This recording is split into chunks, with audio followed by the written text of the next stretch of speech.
Welcome to the Three Martini Lunch. Grab a stool next to Greg Columbus of Radio America and Jim Garrity of National Review. Three Martinis coming up.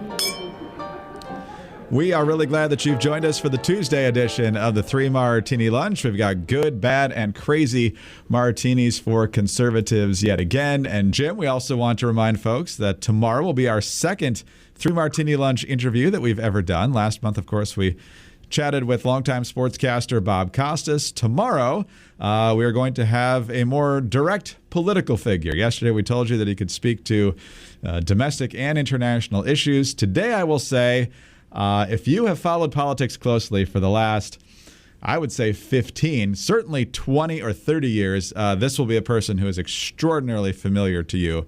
At certain points, a very critical, very public figure, both on the political stage and in certain policy debates. Anything more you want to say? 30 years? 30 years? Maybe 40? Yeah. Yes, exactly. Spent a lot of time in Washington. But anyway, you'll find out who that is tomorrow, assuming everybody's schedule still works out. But let's get to our good martini for the day. And for that, we head to the Free Beacon, which has compiled this data courtesy of Gallup. And the party identification in this country, Jim, has undergone a pretty big swing in just a year. Last year, Joe Biden is president of the United States. He's got a Democratic Congress. We're right on the heels of January 6th. I'm not exactly sure when the poll was taken last year, but as of last year, when Biden took office, 49% of Americans told Gallup they were Democrats, and just 40% said they considered themselves Republican.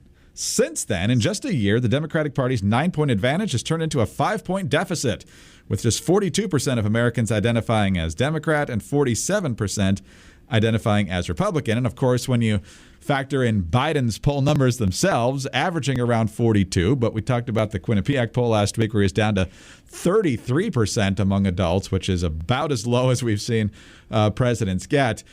Things not going well for the Democrats, and Jim, this year is divisible by 2, which means we're voting in a number of months, and if they stay anywhere close to this, it's going to be a pretty good year for Republicans. We are now at the point, Greg, where I almost wonder if expectations management might be a problem for Republicans. It wasn't as big as the 40 we won in 2010. It may well be, by the way, with the House being as evenly split as it is, that the number of low-hanging fruit is lower than it usually would be. As much as Republicans were probably frustrated by the outcome of the 2020 elections, they really didn't do that badly in the House elections, and they don't have as many the types of seats where it's usually Republican leaning, and just because of Joe Biden having huge coattails, Democrats got that seat. Joe Biden didn't really have that many coattails, so you didn't have those kinds of districts as many this time around. But all other things, you look at this, it's going to be a minimum a red wave, and the question is, does this turn into a red tsunami? One of the reasons Democrats are in the spot that they're in, being worried about Joe Biden and whether he wants to run in 2024, whether he'll be physically able to run in 2024. Kamala Harris having approval numbers that are even lower than Joe Biden's, and the occasional murmurings of, what about Pete Buttigieg or Hillary Clinton, the crypt opening, and she's coming back out again to say, oh, you thought you were done with me and all that kind of stuff. Democrats got demolished in 2010, 2014. And to a certain extent, also in 2016. And it wasn't just the big high stakes races. It's a lot of state legislative races, a lot of down ticket races, where all of a sudden your crop of folks who are going to end up running for Congress, for the Senate, for the president a few years back, they end up getting wiped out like that. And so this has turned out to be the consequences of big wave years like this are pretty considerable. So we'll see what shakes out, but those Gallup numbers are pretty eye-popping. But based on the numbers we're seeing now, there's good reason to think that 2022 could be the best midterm election year for Republicans ever. And they've had some pretty good ones in recent cycles. Yeah, topping 94, topping 2010. 2010, actually, we got more House seats than we did even in 1994. So, that's a high bar to clear. But, we just got to get a net of a few to make sure that Biden can't do a ton of damage in the last 2 years of this term. But obviously, we'd love a lot bigger cushion than that, and to at least get a net one and hopefully several more in the Senate as well. Senate's going to be tougher, though. The map is not great for Republicans. But with this kind of momentum, who knows what's possible. But you know what else is important to think about when it comes to the possible? Running your business the best way possible. And if you've been doing that for a while, you know that HR issues can kill you, whether it's wrongful termination suits, minimum wage requirements, labor regulations, they all add up. And keeping track of all that and complying with it can be tough. And HR manager salaries aren't cheap. On average, $70,000 per year. But Bambee, spelled Bambee, was created specifically for small business.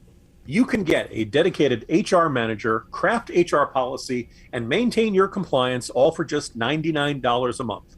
With Bambee, you can change HR from your biggest liability to your biggest strength. Your dedicated HR manager is available by phone, email, or a real-time chat. And from onboarding to terminations, they customize your policies to fit your business and help you manage your employees day to day. Once again, all for just $99 a month.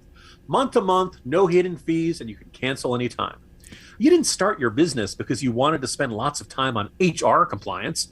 Let Bambee help and get your free HR audit today. Go to Bambee.com/Martini right now to schedule your free HR audit. That's Bambee.com/Martini. Spelled BAM to the BEE.com/Martini. All right, Jim, on to our bad martini now. And this story was getting a ton of attention yesterday, and it needs to be addressed. There, I believe, are a number of owners to the Golden State Warriors, which have been a very successful basketball team in the last several years, 3 world championships, and they were off to a great start this season. They've not been playing great the last couple of weeks, but that's not the bad martini. The bad martini is that one of their owners, a guy named Chamath Palihapitiya, I'm probably butchering the last name, but I think it's fairly close. Anyway, he was on a podcast over the weekend, and the issue came up about the treatment of the Uighurs, the slave labor, the detention camps, essentially, in China. But it was this set of comments from Chamath, that's all I'm going to call him from this point on, I can't say that last name too many times, where his callous indifference to the fate of the Uighurs in China is just unbelievable. Nobody cares about. Nobody cares about what's happening to the Uyghurs. Okay, you bring it up because you really care, and I think that's nice that you care. The rest of us don't care. I'm just telling you a very hard. Wait, you're saying you personally don't care? I'm telling you a very hard, ugly truth. Okay, of all the things that I care about, yes, it is below my line. Okay, of all the things that I care about, it is below my line. Well, with all the blowback, he issued a brief statement on Twitter that said, "In re-listening to this week's podcast, I recognize that I come across as lacking empathy." You think? "I acknowledge that entirely. As a refugee, my family fled a country with its own set of human rights issues, so this is something that is very much a part of my lived experience. To be clear, my belief is that human rights matter whether in China, the United States, or elsewhere, full stop." I believe he's from Sri Lanka, which of course has had its issues in a number of different ways over the years. Jim, I'm not sure you can misinterpret his level of empathy when it comes to that. And in today's Morning Jolt, you actually have more of what he said on that podcast, which probably makes it even worse. No, I was going to say the claim, this was just taken out of context. No, folks. This was not an ambush interview, by the way. This is a podcast he does with 3 of his buddies, wide-ranging, and they ventured into politics and the issue of China. And subsequent comments in that conversation don't make Palihapitiya, by the way, Greg pronounced it correctly the first time, good for him. This was not a one-off, or he genuinely believed that he was being a bold truth teller, that he was acknowledging an ugly truth that people pretend doesn't exist. I think the statement that really jumped out at me, because he keeps going at his buddies saying this is a luxury belief. I don't think it's a luxury belief to believe that all humans should have basic set of human rights. Palihapitiya does not, back down 1 inch, and he basically says, I'm going to get the quote exactly right here. "Until we actually clean up our own house, the idea that we step outside of our borders with us sort of like morally virtue signaling about somebody else's human rights record is deplorable." Now, he doesn't call China's abuse of the Uyghurs deplorable, but he calls the people who call out China deplorable. By the way, out of all the bad adjectives he could have chosen, I think the fact that he picked deplorable is pretty interesting. Now, I read into this in great length in today's Morning Jolt. I wanted to make sure that this was not being taken out of context. I think the more you listen to this conversation, worse he comes across. This is not some stray brain fart of a statement. He's quite adamant about this. Now, I think this is kind of ridiculous. I think you can point out that people who are objecting to apartheid, I think they cared about problems here in the United States as well. People who denounce the Taliban care about problems in the United States as well. It is not a either or situation. We do not have to say until we have a perfect country, we cannot judge others. By that standard, I mean, America in the 1930s, 1940s had a whole bunch of problems in terms of treatment of minority groups, in terms of treatment of African Americans, the internment of the Japanese. We had all kinds of flaws. That doesn't mean it was wrong to fight Nazi Germany, Imperial Japan. It's just absolutely asinine here. And he really seemed to think he was getting away, going to get away with this. And maybe he will. Maybe there's not going to be any real consequence to this. By the way, I think it's very important to acknowledge he is a minority owner of the Golden State Warriors. I don't think he came to this position because of LeBron James. I think the fact that he is a part owner of an NBA team is actually less significant than the fact that he is a Silicon Valley venture capital guy.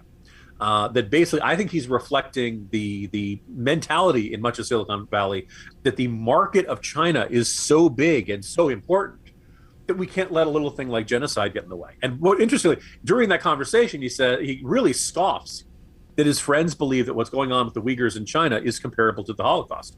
Are you saying the situation with the Uyghurs is the same as the Holocaust? Well, if you want to say it's not quite as bad as the Holocaust, I guess I could, concede that point. But all kinds of international human rights groups have said, look, we are having millions of people put into work camps, and then they're being punished with rape and forced sterilization, torture, imprisonment, persecution, and enforced disappearance. If it's not the Holocaust, it's in the ballpark, right? And does something have to be exactly as bad as the Holocaust for the United States to say, no, this is wrong? Does it have to be as bad as the Holocaust for U.S. businesses to say, no, I can't do business with these groups? I don't care about the approval of the Chinese government? Apparently, that's what it takes. So until they start rolling out swastikas, until they start rolling out Zyklon B, apparently most American businessmen aren't going to have that much of a problem working with China. And so in a way, I guess we could argue that Paula Hapatia has done us a favor. He has revealed, without shame, without any equivocation, what he really thinks and what I suspect is the actual mentality in large portions of Silicon Valley. I think you're right about that. And you're right. I think that actually makes it worse than if it was just an NBA story, because he probably is reflecting the profit motive mindset of not just himself, but a lot of different people who keep doing business in China, even though what China's doing to its own people and to others is abundantly clear. The repression of freedom on top of all that, of course, religious freedom, political freedom, what have you, and all of this, of course, with the backdrop of the Olympics coming. But Jim, first of all, the threshold of the Holocaust being the only time we actually bother to take action is quite something. But also, I remember Steve Kerr saying essentially the same thing. Yeah, they've got problems, but hey, we've got problems. And he starts going off about mass shootings and so forth, which are a problem. They need to be dealt with. But apparently, our problems are, blurry about which one's actually worse, unless either side gets to the level of the Holocaust. So if that's where you're drawing your line, your priorities have gotten way out of whack, probably a long time ago. Yeah, it was like, this is really whacking into a straw man. This is really arguing, because I haven't seen anybody say America is perfect, and therefore other countries should not abuse it. I have yet to see that. My sense is most people would acknowledge America is not only not a perfect country, we got some real problems. That's why we argue about politics. We want to fix those problems. We want to solve those problems. We have big, strong arguments about which problem ought to be prioritized, and whether microaggressions are a real problem that we need to focus on, or whether, the national debt is a big problem we need to focus on. You can find all kinds of people. There's nobody who's walking around saying, oh, America's perfect, and that's why other countries shouldn't commit human rights abuses. Yeah. We think people should not commit human rights abuses because human rights abuses are wrong. Yes. And we've realized what happens when we try to avert our eyes and say, oh, we're going to be isolationists. Well, they don't until Pearl Harbor gets bombed. They don't until airplanes crash into our skyscrapers. Sooner or later, problems over there spill over into other borders and cause other problems, sometimes all around the world. Amazing. Absolutely amazing, the equivocation that they do. But let's move on, because you're probably going to need a nap after that brain freezing logic from Chamath right there. But if you need to take a nap, get a MyPillow. Use their great sheets. If you need a cold shower or a hot shower after that, the towels are fantastic. And, of course, I love the new My Slippers, and that's what My Slippers is focusing on right now. Their current offer, 40% off the new My Slippers when you use our promo code Martini at MyPillow.com. Now, these are not just any slippers. The My Slippers spent 2 years in development to ensure the highest quality and comfort. They're designed to be worn all day, indoors, outdoors, wherever you like. These slippers are available in moccasin or slip-on style, and they come in a variety of colors and sizes. The My Slippers are made with quality leather suede, and they have the exclusive 3-tier cushioning system, the MyPillow patented fill, the impact gel, and the memory foam. For a limited time, MyPillow is offering 40% off the new My Slippers. Go to MyPillow.com and click on the radio listener square. Do not forget that part. Enter the promo code Martini or call 800-874-0104. Now, while you're there, take advantage of the deep discounts on all MyPillow products, including the Giza Dream bed sheets, the MyPillow mattress topper, and the MyPillow towel sets. But you can only save that 40% on the new My Slippers with our promo code Martini. So be sure to use that promo code Martini when you call 800-874-0104 or go to mypillow.com. All right, Jim, on to the crazy martini now. And yesterday, of course, in our bad martini, we talked about how the motive was such a mystery, at least for a time with the FBI and certainly the media, except when they were jumping, the media that is, to conclusions wrongly about who was responsible for the hostage situation at the Texas synagogue. But the New York Post has a better question today in its editorial. Why was this shooter, Malik Faisal Akram, even in this country? As Akram's brother told Sky News, this is the editorial, he's known to police, got a criminal record, nor did he have any visible means of support. Gulbar Akram also says his brother was, quote, suffering from mental health issues.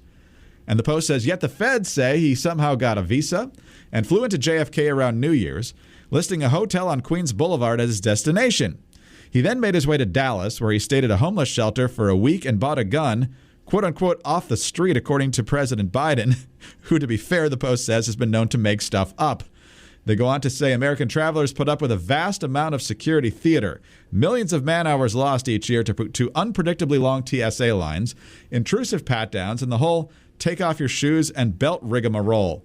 Yet, the vast security apparatus can't screen out a mentally ill Muslim extremist, who, of course, is not an American citizen. So, Jim, it seems like every time we have one of these situations, and thankfully, none of the hostages were injured or lost their lives here, so this has a happier ending than we usually see in these situations, things seem to be missed when they really shouldn't be missed. Yeah, this is the moment where you want to ask the Customs and Border Protection and TSA, so who are you turning away? Right. If this guy managed to get through, if this guy was, he's on a tourist visa, what did he say he wanted to see? What sites? Yeah, where was he going to stay? I don't know, but you have to fill out all kinds of forms when I come back from international travel, which, oh, by the way, hasn't been in a long while because of the pandemic and such.